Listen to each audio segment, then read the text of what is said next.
meant to you?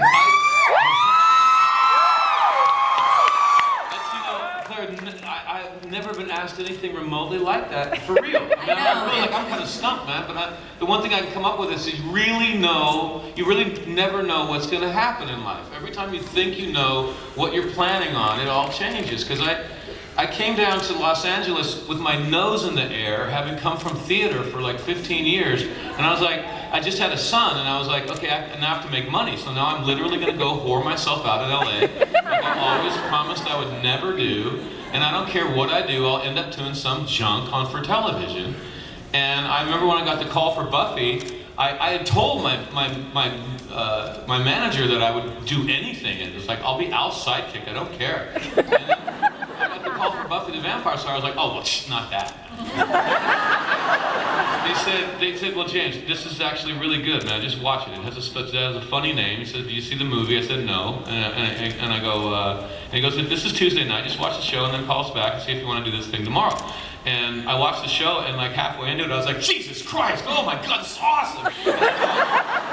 Yes, I definitely want to try this. So I auditioned thinking that it was a character for one episode, and I didn't see the whole script.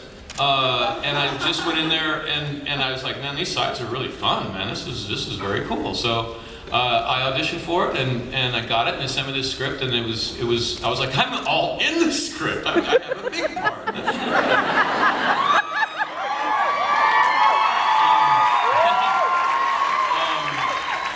And one thing led to another, and they didn't kill me off, and I very quickly found myself in a project that had, I'm not kissing your ass, I swear to God I would say this, I'm not here, Jane, but I was in a project, I was in a project with better writing than I often had in the theater that I was oh so proud of having come from. And it got to the point where it actually got terrifying. There was one point in season 6 where I realized that you guys would make me, I had to show up 24 hours, 5 days a week, wear or not wear whatever you guys cooked up, and do whatever you guys decided to have me do to whoever you decided to have me do it, and I had to do that. And like the thing is like, if you do a play or a movie, you can read the script in advance and say, okay, I can give that, or I can put myself through that, or I don't want to. If you sign up for a television show, most of the time, if you read the pilot script, you know pretty much what's going to happen every single other time. It's going to be kind of the same story for 7 years. But with Buffy, it's different. You're signed on for 7 years, but you're going to be asked to do God knows what. Dude, I had to wear a bra. Yeah.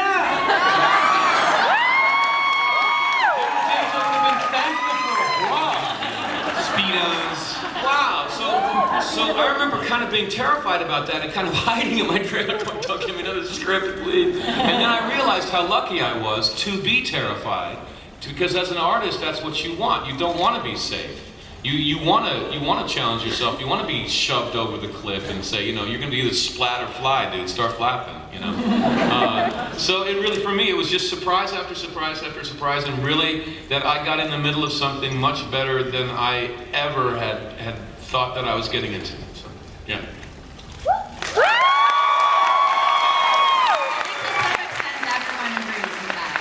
That nobody really knew the longevity the project was going to have. I just realized I was going to be able to eat food. Yeah. And that's always a plus. Nice. Yeah. Chew and swallow. Randall, what about you?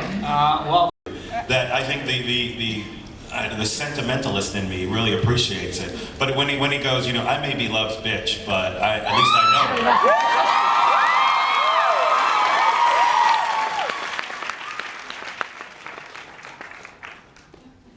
For me, of course, it's one from the comics. I think Joss wrote it, but Jane might have written it. Xander says to Buffy, do you need some alone time, boss? And she says, is there any other kind? That's too good, that's Joss. Oh, I thought you were going to say, great Muppety Oaten, I missed that sex. Out for a walk.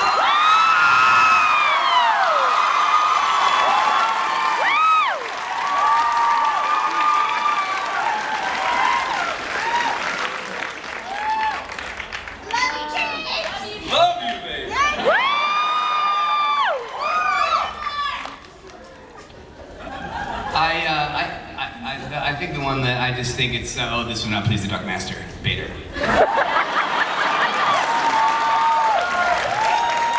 just love that whole Dracula thing. Loves bitch. Mine is in the film, of course, when Pee Wee Herman gets stabbed and he just goes, Yeah. oh!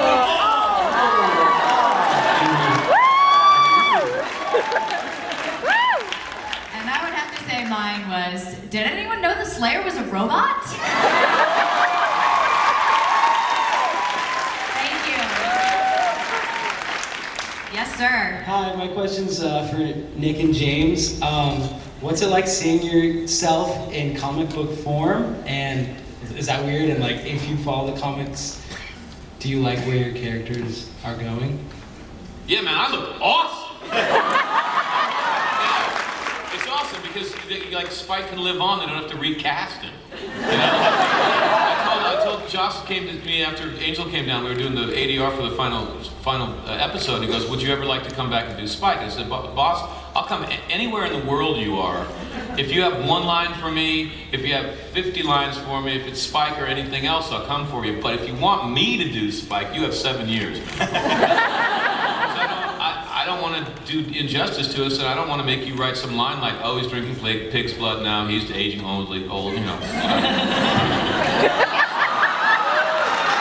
So, you know, time has come and gone. You know, I'm doing other stuff and paying people's dads and stuff like that, and it's just nice to let the writers keep writing for the character because I think it's a great character. So yeah, I love it. Yeah. I never once in a million years thought I would be a comic book hero. I still don't believe it. It's true. Yes, So I'm sir. sure there are thousands of people in this room who would like to thank you for Buffy and say that it changed their life in some significant way.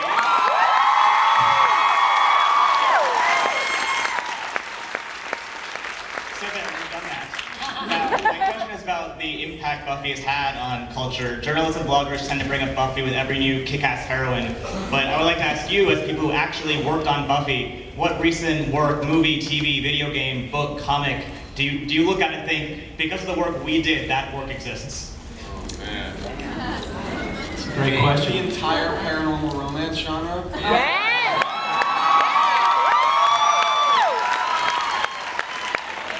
Every time there's a story about a young woman who can take care of her own problems without help from some guy with a gun. All of the NCISs.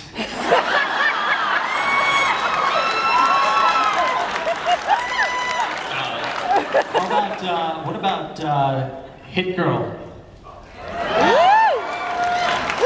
And Kick-Ass, pretty awesome movie. And I also think that Buffy, you know, broke ground for films that we all enjoy now, like The Hunger Games and The Dragon Tattoo. I mean, she was the original female heroine, so now other girls can kick ass thanks to Buffy.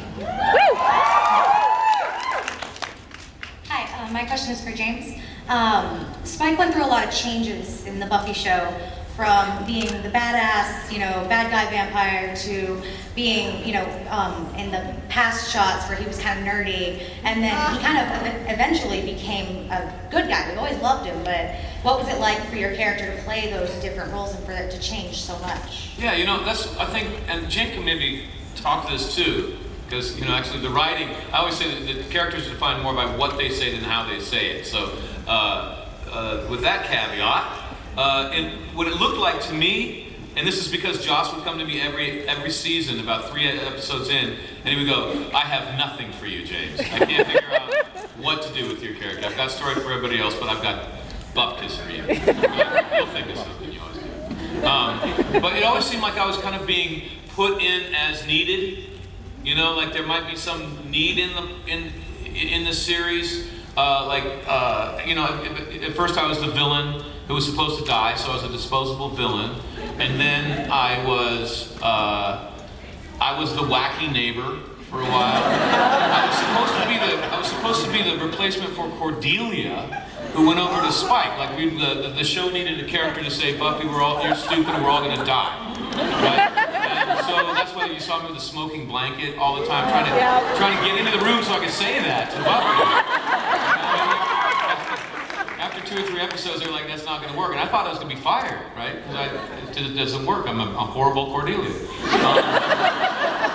And then Buffy needed, you know, she needed, when she came back to life, after she got recalled from heaven, you know, she needed to, there needed to be some kind of plot where she was reaching out for some kind of life and found drama and mistakes to be had in that, so she picks the wrong boyfriend. So then I was the wrong boyfriend. And then,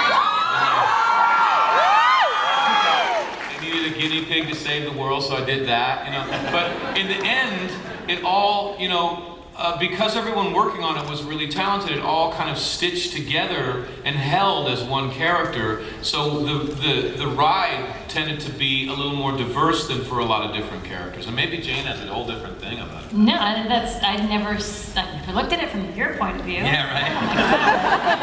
Wow, interesting. But the thing is, we knew we had this amazingly versatile character, largely because we had an amazingly versatile actor. So that's why we knew whatever we put in front of James he could do. That's why you were in that Hawaiian shirt. Like, we knew you could do it. So that was the gift he gave to us, and then the gift we gave back to him was like, okay, well now try this. Can you do this? We're gonna throw you this now. You know, I was just talking to a producer that was asking me what I like to do and what I thought of the TV process and all of that. And I talked about my days on Buffy, and this sounds really cheesy, but it's what I thought was happening was that we were making love to each other. You and me? Yes. You and me and Doug Petrie and Fury and everybody in one happy bed. James, I think a lot of people thought that about your character. Seriously, that the writers would give their love through the script, and then I would give my love in the trenches, and so I would get their love going this way, and then I would give the love in the trenches of the soundstage, and then they would see that love in dailies, and they would get inspired, and they'd give love back to me, and then I would get inspired, and we just keep kind of going back and forth like that, and that's what I thought. I just literally fucked my script.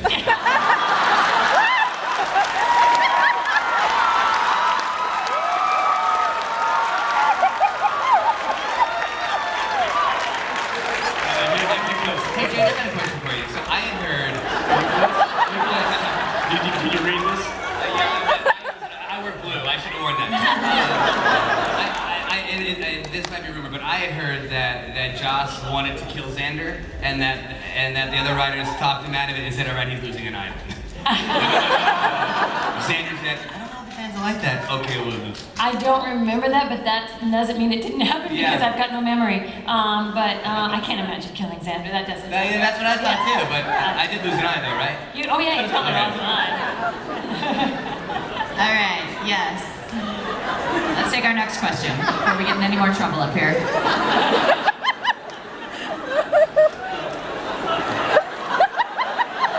Nobody look under the table.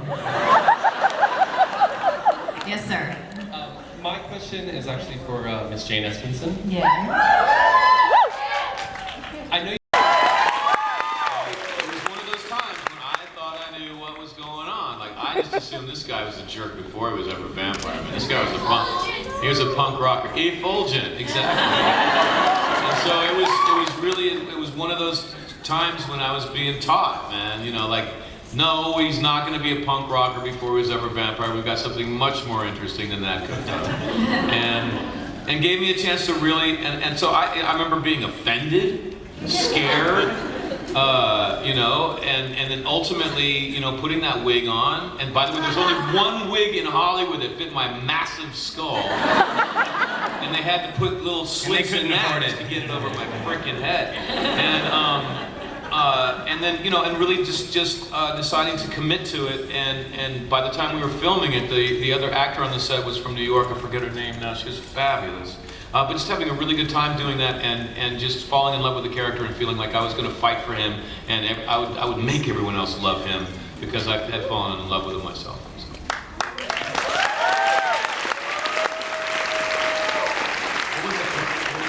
Nick, did you have a stand-up episode? A stand-up episode Or that plot I point? Plot point. Does Xander have any plot points? What the other episode? I guess. Yellow crayon is one. I don't know. I think there's so many. I think the Snoopy dance. It's so crazy for me. And I always, every convention I do, the Snoopy dance, and I will do it. DVD and it just says the Snoopy dance. And I'm like, what the hell is this? And I pop it in and it's like a Snoopy dancing. I'm like, what the hell is this?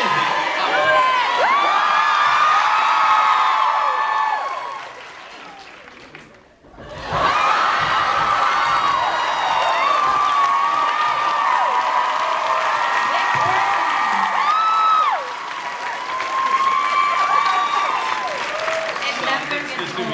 I think it's my point. Did you capture the comic book? No. Snoopy dance? You gotta put it in. Is it in there? It is now. What about Georges and Scott and Jane? Did you guys have?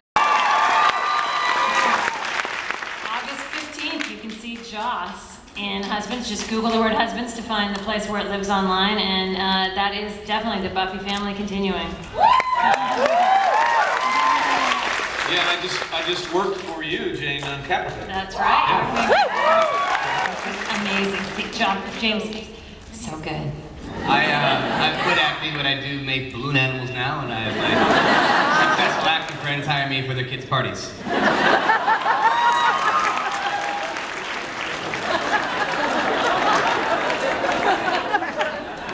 Okay, I think we are ready for our quiz section of this panel.